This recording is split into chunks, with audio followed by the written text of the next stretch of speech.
Je crois au Seigneur Jésus-Christ, né de la Vierge Marie. C'est le début du deuxième paragraphe de la confession de foi, du credo, du symbole des apôtres. La Vierge Marie, une Vierge. Du point de vue humain, c'est impossible. Impossible de concevoir le concours d'un homme et d'une femme. Du point de vue humain, c'est vraiment presque une aberration, et d'ailleurs beaucoup d'entre nous ont de la peine à croire à cette ligne du credo. Et certains en font un non-sujet en disant que ça ne change pas grand-chose, que ce soit Joseph qui est, mis sa petite graine pour être avec les enfants. Oui et non. Il y a dans la Bible très souvent des choses qui nous choquent, qui sont disproportionnées, inacceptables. Et très souvent, ce sont dans ces phrases-là que réside un message capable de changer quelque chose à nos pensées habituelles. C'est dans ces exagérations que se niche le message et que quelque chose de nouveau peut advenir. Alors on va essayer de voir en quoi cette virginité est quelque chose qui a un message pour chacun de nous. La virginité de Marie, c'est un dogme. Un dogme, c'est quelque chose qu'on croit. Et puis, c'est quelque chose qui énonce un mystère. Et comme tout dogme, on peut le prendre à la lettre, venant d'en haut, venant de Dieu, venant du ciel. C'est tout à fait respectable et c'est même comme ça que ça se donne. Mais on peut aussi le prendre par en bas et essayer de voir que représente l'attente humaine, le besoin humain, le désir humain qui se cache derrière le dogme. Et on va essayer de le faire avec la virginité de Marie, avec la naissance virginale ou avec la conception virginale. En réfléchissant à ça, c'était le 8 décembre, d'ailleurs, le jour de l'Immaculée Conception, qu'il ne faut pas confondre avec la naissance virginale. En réfléchissant à ça, je me suis dit, mais il doit y avoir quelque chose derrière cette recherche très puissante de la virginité, qu'on avait déjà dans le prophète Ésaïe.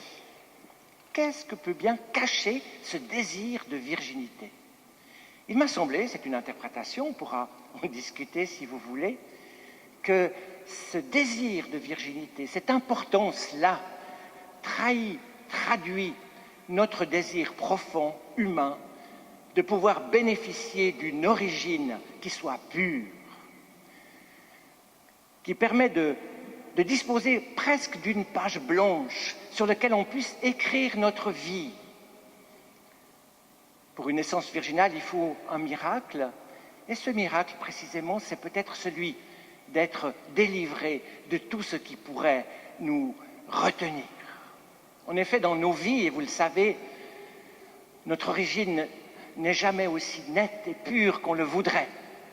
On traîne avec nous tous ces gravats de l'existence, on traîne aussi avec nous ce qui nous a précédés. On est vraiment habité de quelque chose qui nous tire en bas, quelque chose qui nous met mal. Quand on est déjà terriblement conditionné. L'hérédité, la génétique, l'hérédité psychologique, les attentes sur nous. Puis quand on grandit, on n'est quelquefois pas aussi bien élevé ou aimé qu'on voudrait ou qu'on aurait pu le vouloir sans le savoir. Et voilà que ça charge notre être intérieur. C'est comme si on était retenu par de multiples forces qui nous tirent en bas. C'est pourquoi on a un désir, conscient ou non, d'une origine qui soit pure. Prosaïquement, notre regard sur nous-mêmes peut nous conduire à se dire « Et c'est le cas de l'adolescent, par exemple. Pourquoi est-ce que je suis né dans cette famille? Un moment de crise. Ou des parents qui disent, pourquoi est-ce que j'ai eu des parents comme ça?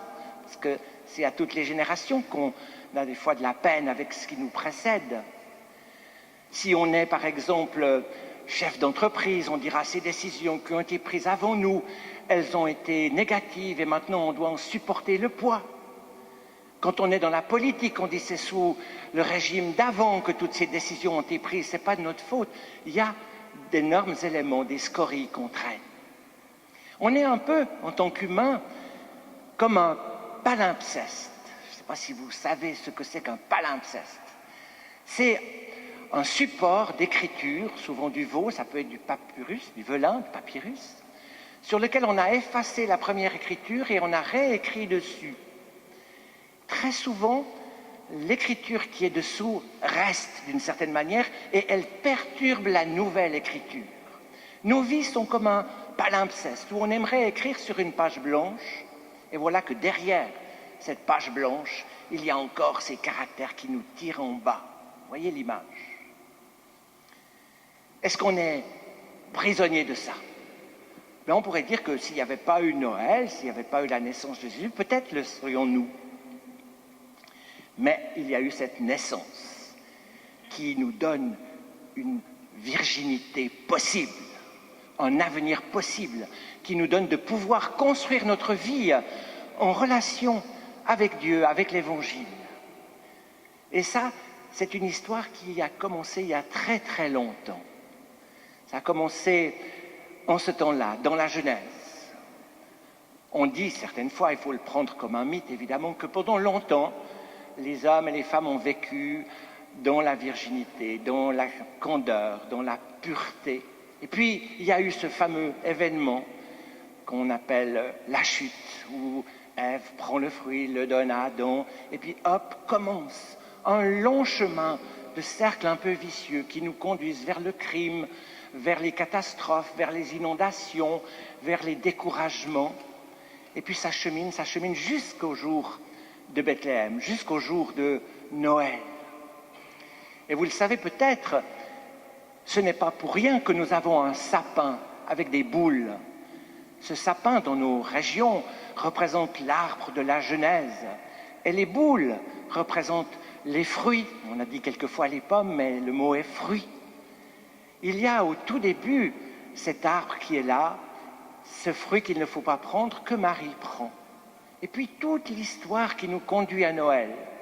Et le jour de Noël, Jésus arrive comme le second Adam, dit l'apôtre Paul, comme celui qui va rétablir les choses comme elles étaient, comme elles n'auraient jamais dû cesser d'être. Et on va voir Marie arriver comme la nouvelle Ève. Mais au lieu de prendre le fruit sur l'arbre, c'est le fruit de son ventre qu'elle va donner au monde. Cette nativité va nous ouvrir, par sa virginité, une virginité pour chacun de nous, une page quasi blanche que nous pouvons remplir. Dans le credo, il est écrit « Conçu du Saint-Esprit est né de la Vierge Marie ». Cette conception du Saint-Esprit, c'est la venue de Dieu. La virginité de Marie, c'est notre état.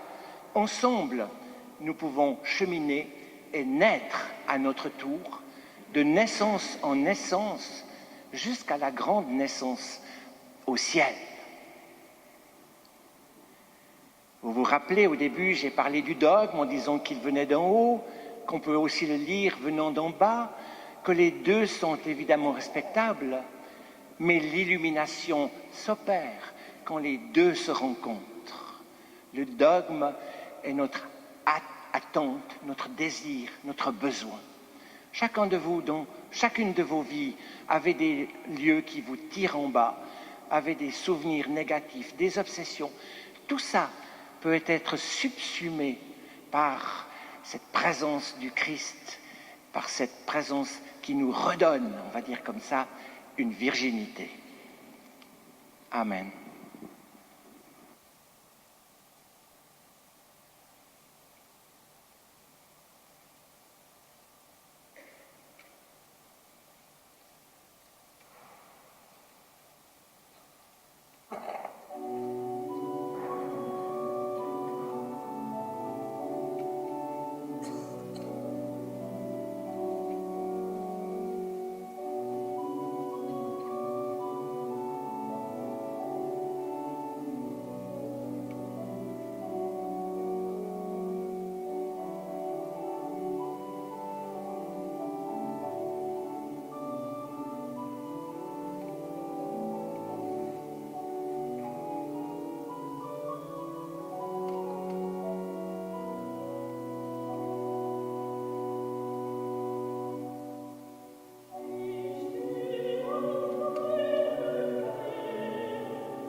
Nous allons unir nos pensées et nos cœurs dans la prière d'intercession. Et après chaque mention de Prions le Seigneur, nous dirons « Seigneur, exauce-nous ».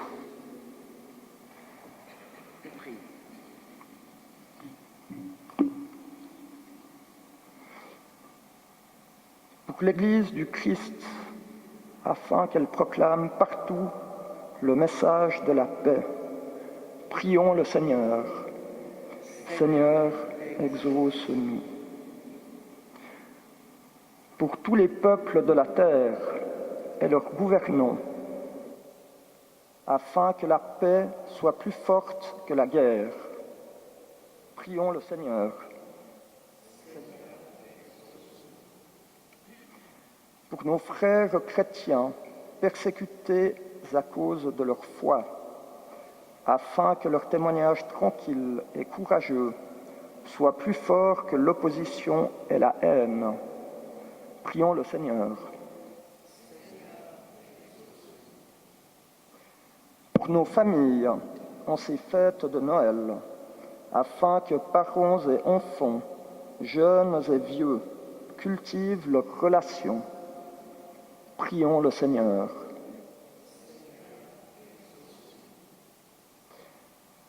Pour ceux qui vivent ces fêtes privés de la présence des leurs ou dans la solitude, afin que leur espérance soit plus forte que leur tristesse, prions le Seigneur.